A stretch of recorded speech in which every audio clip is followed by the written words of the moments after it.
কতটা লাশ পেরোলে বুঝবে তুমি শেষে, বড্ড বেশি মানুষ গেছে বানের জলে ভেসে।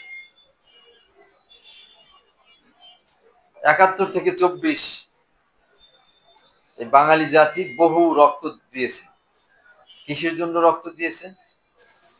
দারিদ্র মুক্ত বৈষম্যহীন বাংলাদেশ গড়ার লক্ষ্যে, যেখানে থাকবে না কোনো শোষণ, থাকবে না কোনো নিপীড়ন নির্যাতন।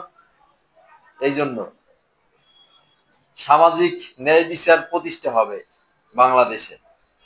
কিন্তু আজও হয়নি। কেন হয়নি এই বিষয়টা আপনাদের সবার জানা দরকার।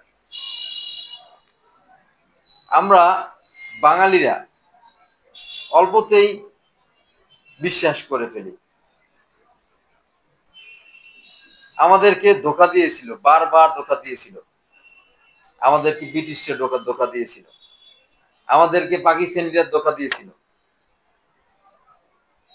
আমাদেরকে ডিস্টিন ধোঁকা দেয়।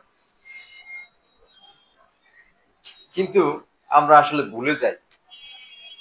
কিন্তু ভুলে গেলে চলবে না, আমরা অল্পতেই বিশ্বাস করে ফেলি।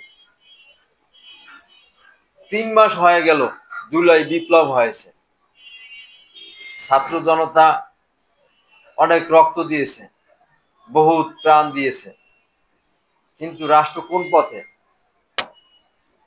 রাষ্ট্র সংস্কারের কোন রোড ম্যাপ আজ পর্যন্ত কি আপনি পেয়েছেন?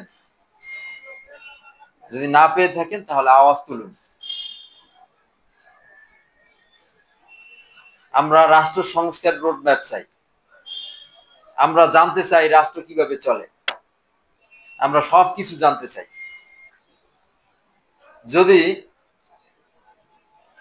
যদি আমরা চুপ থাকি তাহলে ডিস্টিনি আমাদেরকে যেরকম লোভ দেখাইছিল যে চট্টগ্রামে অনেক গাছ রয়েছে, এরকম এই সরকার আমাদের লোভ দেখায়। লোভ দেখায়া আমাদের কাছ থেকে যখন আমরা বুঝি, যখন আমরা সবকিছু শেষ হয়ে যায় তখন আমরা বুঝি যে আসলে আমরা ঠকে গেছি।